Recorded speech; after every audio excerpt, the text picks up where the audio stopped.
आज हम क्लास 5 के हिंदी बुक उत्सव का चैप्टर 5 चतुर तेलीराम इसको समझेंगे। तो चलिए शुरू करते हैं। चैप्टर 5 चतुर तेलीराम। एक बार की बात है, महाराज देशमुख राय ने अपना जन्मदिन बड़ी धूमधाम से मनाया। उनके जन्मदिन के उपलक्ष्य में राज्य में भव्य आयोजन हुआ। देशमुख राय को बधाई देने आसपास के राज्यों के राजा भी रामनगर आए। यह कहानी चतुर तेलीराम की है। वह एक राजा हैं, महाराज हैं देशमुख राय, उनके दरबार में मंत्री हैं। तो देशमुख राय का जन्मदिन रहता है जो बड़ी धूमधाम से मनाया जाता है और उनके जन्मदिन के उपलक्ष्य में राज्य में भव्य प्रबंध किया गया था, आयोजन किया गया था और उनको बधाई देने के लिए आसपास के जितने भी राज्य थे उनके राजा भी रामनगर आए। यह रामनगर के राजा थे। तभी उनके दरबार में, जब यह चल ही रहा था आयोजन, उसी समय तभी उनके दरबार में दिल्ली से एक पहलवान आया। वह बहुत लंबा चौड़ा व तगड़ा था। दरबार में आते ही उसने राजा से कहा, महाराज क्या आपके दरबार में या राज्य में कोई भी ऐसा पहलवान है जो मुझे कुश्ती में हरा सके। मतलब जिस समय यह आयोजन चल रहा था उसी समय दिल्ली से एक पहलवान आया और बहुत ही लंबा चौड़ा और तगड़ा था। पहलवान था तो लंबा चौड़ा तो होगा ही, तगड़ा भी था। और दरबार में आते ही उसने राजा से कहा कि महाराज आपके दरबार में कोई है ऐसा पहलवान है जो मुझे कुश्ती में हरा सके। उसकी काया देखकर रामनगर के सभी पहलवानों के हाथ पैर फूल गए। सबने सिर झुका लिया। सभी का सिर झुका देख महाराज को रामनगर की प्रतिष्ठा दांव पर लगी दिखी।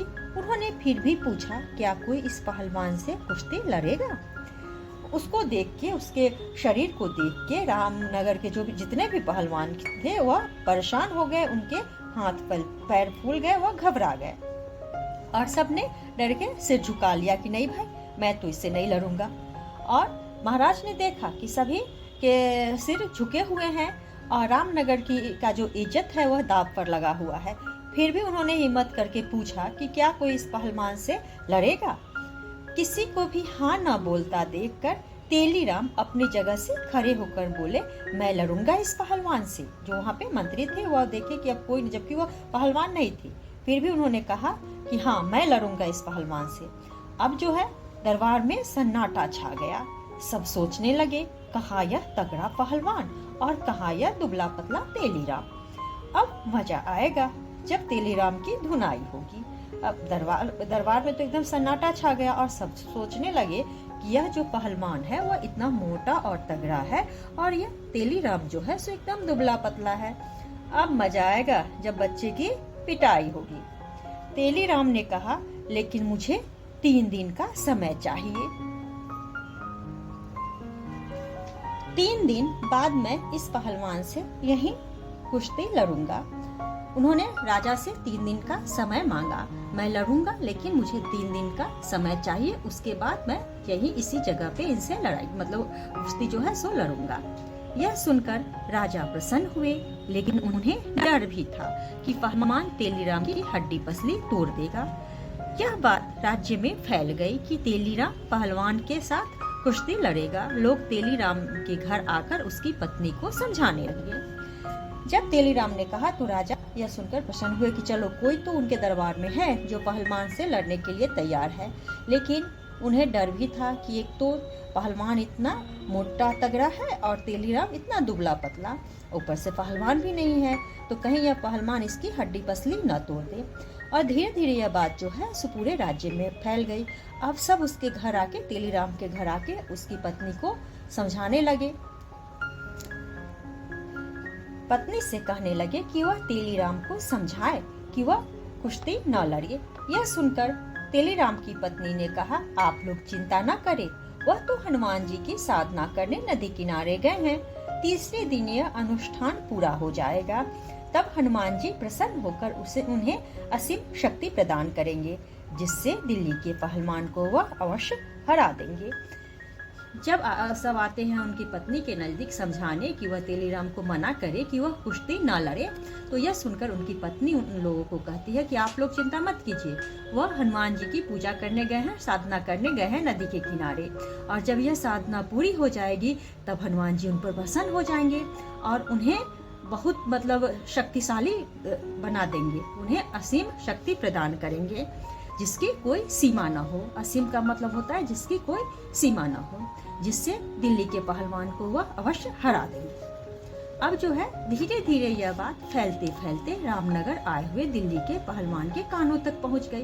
अब पहलवान डर गया, अगर हनुमान जी तेलीराम पर प्रसन्न हो गए तो मेरा क्या होगा। अब जब बात फैली तो धीरे धीरे उसके कानों में भी पड़ी, पहलवान के कानों में, तो वह डर गया कि अगर सही में हनुमान जी उस पर प्रसन्न हो गए तो मेरा क्या होगा। तीसरे दिन पहलवान भी नदी किनारे पहुंच गया।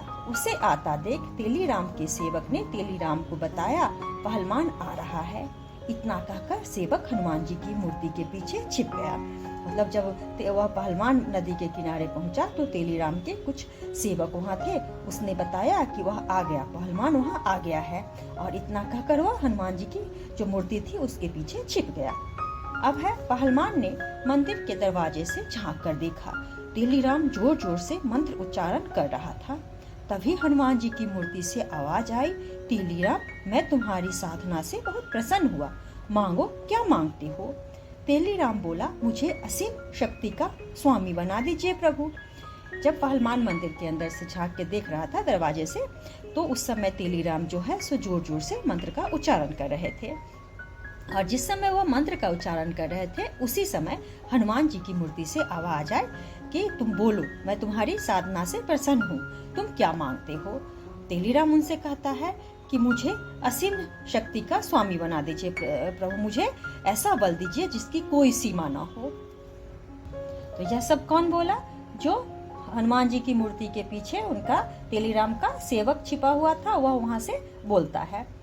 अब तथास्तु, यह लो एक फूल, इसे खा लो, इसे खाकर तुम असीम शक्ति के स्वामी बन जाओगे। अगर तुम पर्वत पर भी एक मुक्का मार दो तो उसके भी टुकड़े टुकड़े हो जाएंगे। मूर्ति के पीछे से यह आवाज आई। इतना कहते ही एक फूल हनुमान जी के सिर से तेलीराम की झोली में आ गिरा। तेलीराम ने झट से वह फूल उठाकर खा लिया। यह देख पहलवान की हिम्मत जवाब दे गई और वह वहां से भाग खड़ा हुआ। अब वह पहलवान सोचने लगा कि पक्का यह तो हरा ही देगा मुझे, क्योंकि इस पर तो हनुमान जी अपनी कृपा रखे हुए हैं, उन्होंने एक फूल भी दिया है और वह यह खा चुका है, तो इसके पास तो असीम बल आ चुका है, अब यहाँ से भाग जाने में ही भलाई है। वह सोचते हुए वो अपना वहां से निकल गया। वैसे तो असत्य बोलना गलत है, लेकिन कभी कभी स्वयं की भलाई के लिए न चाहकर भी और दूसरे की भलाई के लिए भी असत्य का सहारा लेना पड़ता है, और जब मुसीबत आए तो वहाँ पर बुद्धि से काम लेना पड़ता है। तो आज के लिए इतना ही। अगर आप लोगों को यह वीडियो पसंद आए तो वीडियो को लाइक करें और चैनल को सब्सक्राइब करें।